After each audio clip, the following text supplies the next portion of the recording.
Welcome to Shelf Life, the monthly series where I look at games I covered about 6 months ago and let you know whether they're still in my collection. And this month we're looking back at March of this year with one crowdfunding game and 6 retail releases, most of which I got review copies for. So let's get into it and see which of them had shelf life. So our first matchup is between Lord of the Rings, the adventure book game, Skytear Horde, and bargain basement Bathysphere.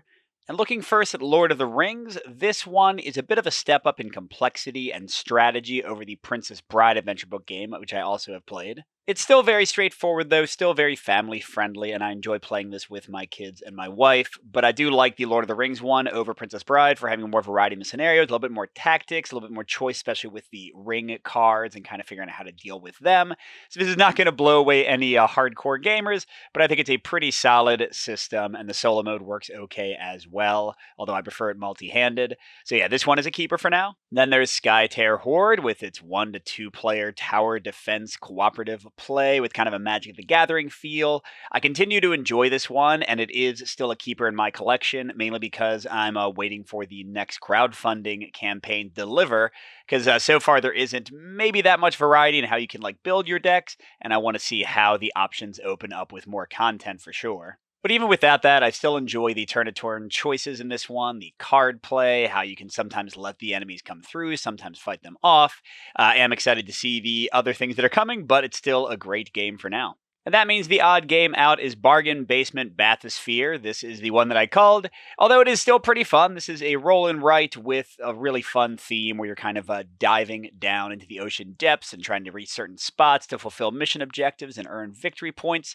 I didn't really love the way the campaign was handled. It's one of those games that I wish kind of didn't have a campaign, and I wouldn't have minded a bit more variety in what you were doing, but the core movement mechanic I found pretty fun and engaging. I thought the boards were well done. I did find some, what I think at least, are misprints or mistakes that made some of the missions kind of a bit unplayable, which is not great, but that might have been me messing up.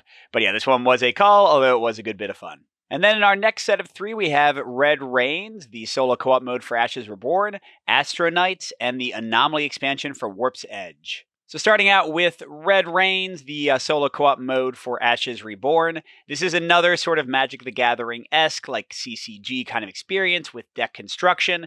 This one is a lot meatier than Skytear Horde, and there's a lot more release for it so far. I'm still not sure which one I actually prefer, though, for the solo co-op. They did release a second boss set, the Frostwild Scourge, that I also covered on the channel, and it was kind of different, but not super duper different.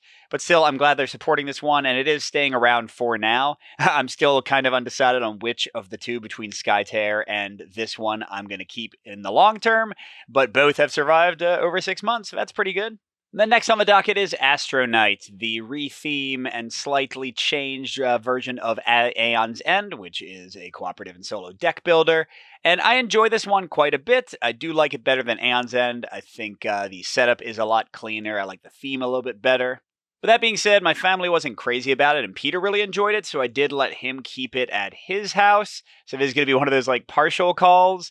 If he hadn't wanted it, I might have kept it myself, and I'm still excited for Eternity, which I did a crowdfunding preview for, which is the upcoming expansion that adds kind of the expedition mode that was in Aeon's End, sort of like a really mini campaign mode that's really good, and adds some more story and stuff. So I think it is going in a great direction. I'm very glad that I still have access to borrow it if I want to play it, but it wasn't such a high game for me that I had to keep it at my house personally. And then last, we have the Anomaly expansion for Warp's Edge. I still love Warp's Edge, still one of my favorite deck building / bag building quick experiences. The Anomaly expansion is generally great. I like that it lets you ramp up the difficulty in cool ways for the bosses, including some of the easiest ones from the original game. And I also like the new Anomaly tokens. They do make you more powerful, but you can mix that with the difficulty modifiers to have just a lot of variety and kind of the feel of the game in general. So this is a good one. I would recommend the Anomaly expansion first before the Virus Invasion. Virus Invasion adds some interesting stuff, but I don't think it is as transformative for the game. But Warp's Edge continues to be one of my favorites, so that's definitely a keep.